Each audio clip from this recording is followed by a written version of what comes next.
Патша үкіметінің Қазақстандағы қоныс аудару саясаты 19 ғасырдың 60 жылдарынан басталып 20 ғасырдың басына дейін созылады. Бұл қоныс аудару саясаты Қазақстандағы отарлаудың келесі кезеңі болып есептелді. Алғашында Қазақстан жеріне бекіністер салды, содан кейін барып хандық билікті жойды. Одан кейін барып Қазақстанда реформалар жасады және отарлаудың келесі кезеңі бұл қоныс аудару саясаты болды. Бұл қоныс аудару саясаты 1861 жылы 19 ақпанда 2 Александрдың Ресейде шаруаларды басыбайлы езгіде ұстауды жою туралы бұйрығынан кейін басталды. Қоныс аударудың саясатының мақсаты бұл Ресейдегі шаруалардың толқуын басу керек болды. Және қоныс аудару шаруашылар есебінен қазақ өлкесінде патшаның сенімді тіректерін қалыптастыру, жергілікті халықты христиан дініне енгізу, орыстандыру саясатын жүргізу керек болды. Қазақтарды көшпенділіктен тоқтатып, оны отырықшы шаруашылықпен көшіру керек болды. Және осы қоныс аударушы шаруалар Ресейді астықпен қамтамасыз ету керек болды. Енді Қазақстандағы қоныс аудару саясаты 3 ірі кезеңге созылады. Бұның бірінші кезеңі 1868-1883 жылдар болды. Бұл кезеңде негізінен 1868 жылы Жетісу облысының генерал-губернаторы Колпаковский шаруаларды Жетісуға қоныс аудару туралы ереже қабылдады. Әрбір қоныстанушы жан басына 30 десятина жер берілді және 15 жылға алым салықтан босатылды. Енді оларды қарайтын болсақ, бұл орыстар негізінен Қазақстанның шұрайлы өлкесіне келді. Міне сол кезеңдегі Жетісу, Сырдария өлкелеріне келді, ең шұрайлы жерлер. Сонымен бірге міне Ертіс бойындағы жерлерге келді, Қазақстанның солтүстік өңірлеріне, және Жайық бойындағы аймақтарға келіп, осылайша Қазақстанның ең шұрайлы жерлері осы шаруаларға берілді. Одан кейін барып қоныс аудару саясатының екінші кезеңі басталады. Бұл екінші кезеңі 1883-1891 жылдар болды. Бұл кезеңдері енді қоныстанып келген әрбір орыс шаруасына 10 десятина жер берілді, 3 жылға салықтан босатылды. Бұндай жаңағыдай алғашқы десятинаның азаюының себебіне бұл ұйғырлар мен дүнгендердің қоныс аудару саясаты себеп болған болатын. Міне Қазақстанға 1881 және 1884 жылдары ұйғырлар мен дүнгендер қоныс аударған болатын. Бұл ұйғырлар мен дүнгендердің қоныс аударуы негізінен Петербург келісім шарты бойынша жүзеге асты. Ол бойынша Қазақстанға Жетісу мен солтүстік Қазақстан өңіріне 45 мың ұйғыр және 5 мың дүнгендер келді. Және бұл әрбір қоныстанушы ұйғыр дүнгендерге 3 десятина жер берілді. Соған байланысты берілетін бұрынғы 30 десятина көлемі енді 10 десятина азайып кеткен болатын. Яғни былайша қарайтын болсақ, мысалы 30 десятина жер болатын болса, сол кезеңде сол 30 десятина жердің патша үкіметі былайша айтқанда жартысын берді.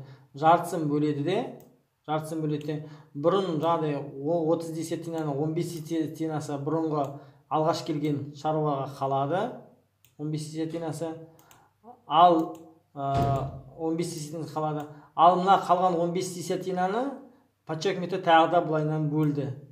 Оның 10 десятинасын осы жаңадан келген шаруаға берді, қалған 5 десятинасын манағы ұйғырлар мен дүнгендерге бөліп берген болатын. Міне осылайша патша үкіметі Қазақстанда жер тапшылығын жоюдың әдістерін осылайша жүзеге асыра бастаған болатын. Енді ары қарай шаруалар келіп жатқан үстіне келіп жатты. Одан сайын көп келіп жатқаннан кейін енді Қазақстанда 1891 жылдан бастап қоныс аударуды тоқтата тұрды. Бұл қоныс аударуды тоқтата тұрып, патша үкіметі Қазақстанда қоныстандыру қоры деген қор құрды. Бұл қоныстандыру қоры дегеніміз қазақтардың басы артық жерлерін тартып алып, ол жерлерден бос жерлерді жасақтап, болашақта сол жерге орыс шаруаларын қоныс аудару керек деп есептеді. Бұл қазақтардың жерін есепке алуды жүзеге асырған 1896-1903 жылдары Шербина экспедициясы деген экспедиция болады.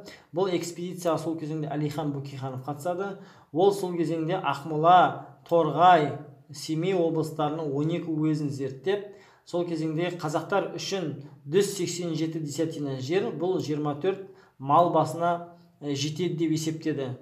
Содан кейін барып, кейін ақыры бұл зерттеп келіп, қазақтарға жайылым жерлердің 1%-ын қазақтарға беру керек. Қалған қазақтардың басы арты 49% жерін ол қоныстандыру қорына беру керек. Осы жерге орыстарды қоныстандыру керек деді.